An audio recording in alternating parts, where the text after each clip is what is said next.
இந்த வீடியோவில் வந்து நம்ம ரோல்டு வால்ஸ் ஆப்ஷன் பார்க்கலாம்.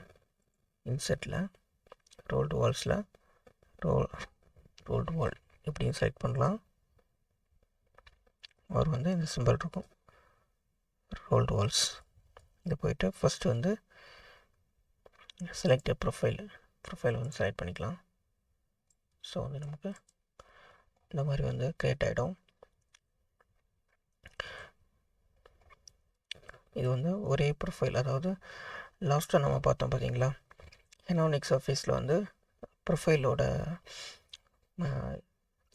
ரேடியஸ் வந்து டிஃப்ரெண்ட்டாக இருக்கும். அதாவது டயமீட்டர் வந்து ஃபஸ்ட்டு ப்ரொஃபைல் செகண்ட் ப்ரொஃபைலுக்கு டிஃப்ரெண்ட்டாக இருக்கும். இது வந்து ஒரே மாதிரி நம்ம ஃபுல்லாக வந்து க்ரியேட் பண்ணிக்கலாம். இதை வந்து அன்ஃபோல்டும் பண்ண முடியும். ஸோ நார்மலாக வந்து பேட் பண்ணோன்னா அன்ஃபோல்டெல்லாம் பண்ண முடியாது. ஸோ இதில் அந்த மாதிரி பண்ணலாம். இதோட லென்த்தில் இங்கே வந்து நம்ம இன்க்ரீஸ் பண்ணிக்கலாம். ஸோ அந்த மாதிரி நெக்ஸ்ட்டு பார்த்தீங்கன்னா டைமென்ஷன். நம்ம ஆல்ரெடி நம்ம பார்ட் மாடலிங்கில் பார்த்துருப்போம். Up to plain, up to surface, அந்த மாதிரி இங்கே ஏதாவது பிளெயின் க்ரியேட் பண்ணோன்னா அப் டு பிளெயின் வரைக்கும் ரெஃபரன்ஸை பேஸ் பண்ணி கொடுத்துக்கலாம். அதே மாதிரி சர்ஃபேஸ் இருந்துச்சுன்னா அப் டு சர்ஃபேஸ் வரைக்கும் வந்து இதோட லென்த்தை வந்து நம்ம சேஞ்ச் பண்ண முடியும். அதே மாதிரி வந்து செகண்ட் லிமிட்டு நம்ம பார்ட் மாடலிங்கில் பார்த்தா அதே கான்செப்ட் தான். இந்த சைடு வந்து இன்க்ரீஸ் பண்ணிக்கலாம் தேவைன்னா. ஸோ அந்த மாதிரி பண்ணிக்கலாம்.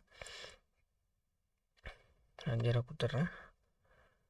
இப்போ மிரர் எக்ஸ்டெண்டு. ஸோ இந்த சைடு எவ்வளோ இருக்கோ அதே டிஸ்டன்ஸ் ஒரு ஆப்போசிட் டைரெக்ஷனில் நமக்கு க்ரியேட் ஆகிடும். இதுதான் வந்து மிரர் எக்ஸ்டெண்டு. திக்னஸ் வந்து சிமெட்ரிக்கல் திக்னஸ் இந்த மாதிரி ஈவனாக வந்து சேஞ்ச் பண்ணிக்கலாம். இந்த சைடு எவ்வளோ திக்னஸ் இருக்கோ அதே திக்னஸை வந்து சிமெட்ரிக்கலாக இன்னர் அவுட்டர், ஓகேங்களா. ஸோ ப்ரிவ்யூ இது வந்து ஸ்டார்ட் பாயிண்ட்டு அப்படின்றது. ஸ்டார்ட் பாயிண்ட் என்னென்னு பார்க்கலாம். Just okay update. இப்போ இதான் அன்ஃபோல்ட் பண்ணுறோம். இப்போ போய்ட்டு இந்த ஸ்கெட்சை வந்து ஓப்பன் பண்ணிக்கலாம்.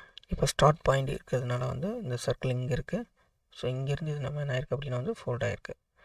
இங்கேருந்து ஃபோல்ட் ஆகிருக்கு. ஸோ இப்போ அன்ஃபோல்ட் பண்ணிடலாம். இப்போ இதை வந்து டபுள் கிளிக் பண்ணுறோம். இந்த ஸ்டார்ட் பாயிண்ட்லேருந்து நம்ம என்ன பண்ணுறோம் அப்படின்னா வந்து என் பாயிண்ட் கொடுத்துட்றோம். இப்போ ஓகே. இப்போ வந்து அன்ஃபோல்ட் பண்ணுறோம். இப்போ பார்த்தீங்கன்னா என் பாயிண்ட் கொடுத்தோம் பார்த்தீங்களா. ஸோ வந்து இந்த எண்டில் வந்துடுச்சு. இங்கேருந்து இந்த சைடில் இப்போ வந்து அன்ஃபோல்ட் ஆகிருக்கு. முதல்ல வந்து இந்த சைடு இருந்துச்சு, இப்போ இந்த சைடு இருக்குது. So update. இப்போ மறுபடியும் அன்ஃபோல்ட் பண்ணிடலாம். டபுள் கிளிக் பண்ணிவிட்டு இப்போ இதில் மிடில் பாயிண்ட்டு அப்டேட் பண்ணிடலாம். இப்போ அன்ஃபோல்ட் பண்ணலாம். மறுபடியும் பார்த்தீங்கன்னா நம்ம ட்ரா பண்ண அந்த ப்ரொஃபைல் வந்து மிடிலாக இருக்குது. ஸோ மிடிலாக வச்சுட்டு இது வந்து அன்ஃபோல்ட் ஆகிருக்கு. ஸோ இதை வந்து கான்செப்ட்டு மறுபடியும் வந்து ஃபோல்ட் பண்ணிடலாம்.